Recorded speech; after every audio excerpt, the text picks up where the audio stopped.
lacking bits. Okay, so here we are. Let's take a look at this.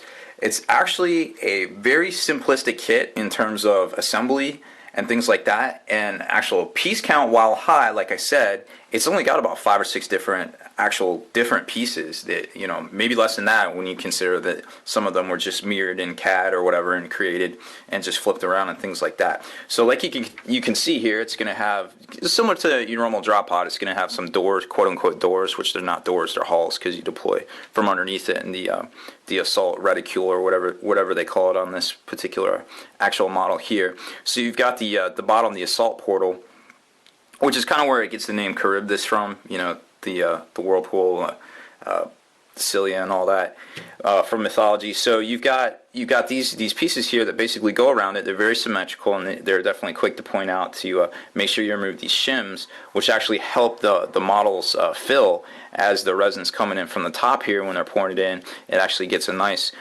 good fill, and it's nice and crisp around the corners here, so they lock together well.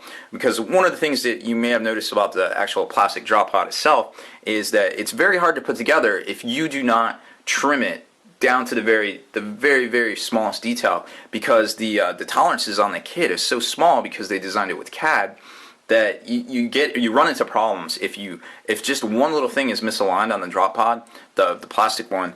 It just won't go together, and it's very difficult to deal with. So they're definitely quick to point out that you need to handle that there. So you basically build the superstructure around that, and then there's going to be an engine that caps on top, and you slide the legs into here before you glue it down. And I'll kind of show you. They basically interlock together.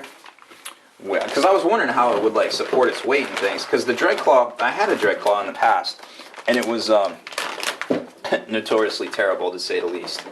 So let's take a look at the feet, and I wanted to show you something on this too, which I don't know if I've posted it yet or not, but I have the Tyrannid, the Hierophant model, which is the ginormous spider-looking thing, and the problem with that is that it actually does this little Bambi deal when you try to set it up on the table, and gravity just kind of catches it because the feet are actually too small for to support the model itself, and it's really disappointing. Because it's such a great kit, and I really like it, but I need to put it on a base and give it some sort of support underneath. But here's the legs themselves, and as you can see, they're a pretty big chunk of resin. They're actually bigger than the Hierophant claws at the end of its foot, and not only that, but they end in this nice little flat gripper pad. So it's basically designed to hold some weight, unlike the Hierophant model, which I was kind of disappointed that they went that route and they didn't make it better. But like I said, as a modeler, it's fixable, but I think it should have been a little bit better. But anyways, we'll get there. So as you can see from this, it's a brand new resin. You can see the shine right there. That's mold release. Always make sure you wash your models, and I take a toothbrush, a soft bristle brush. You can pretty much use anything as long as it's some sort of soft bristle, because you don't want to mar up your surface of your resin there. I use a little bit of Dawn soap, or whatever I have, Palmolive, I'm not particular, in the kitchen there, and I soak it in some water with a mixture of that dish soap, and then just take my old toothbrush and just scrub the crap out of every nook and cranny. Every nook and cranny. It's very important, because that stuff will pool in the corners and things like that. And once you get to painting and you start getting it on your fingers and you start getting it on there, you're gonna have patches that wear off, and it's just a nightmare. So you want to make sure you do your due diligence at first, and not make more work for yourself later. So there's a look at how this kind of locks in, and I'll show you right here. Actually, let me pull these out and show these to you, just so you get a better idea of how this works here. So here's the actual hull, the hull pieces themselves.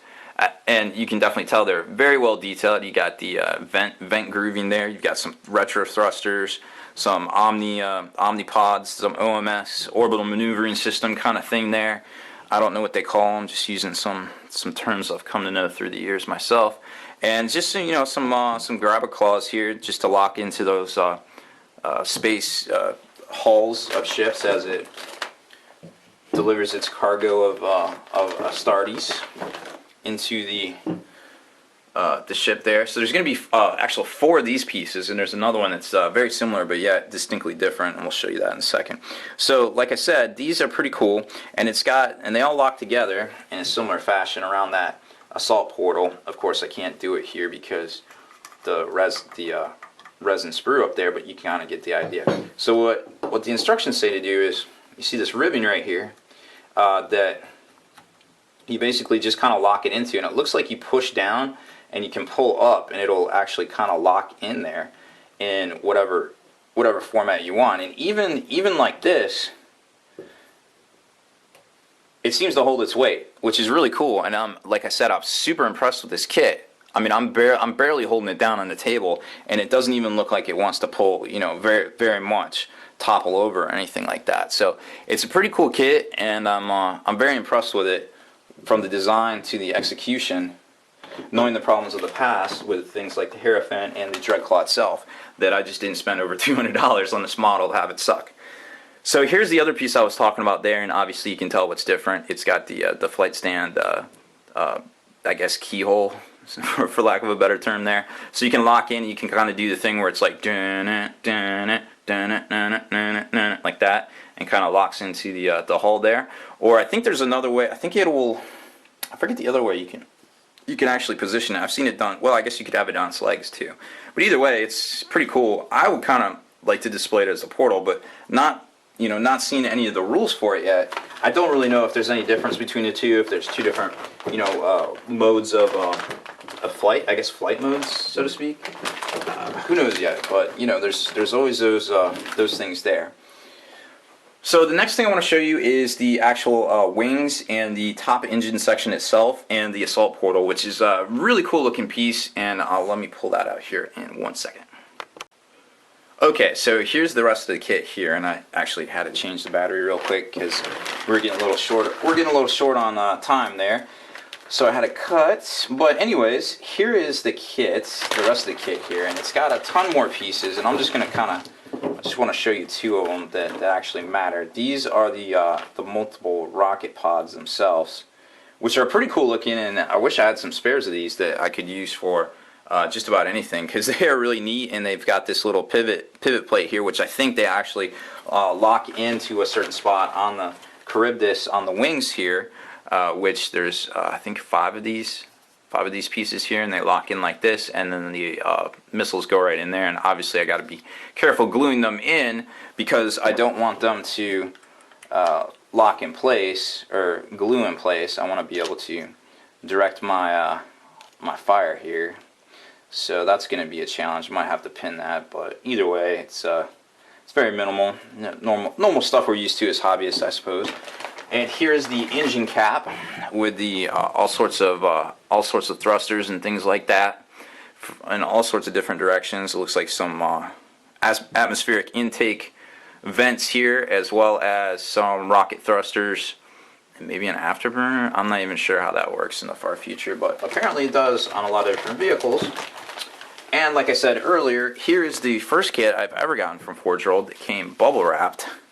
So I was very careful opening this up, and lo and behold, the assault portal is an extremely detailed piece that I definitely want to show off on my model when I get it assembled.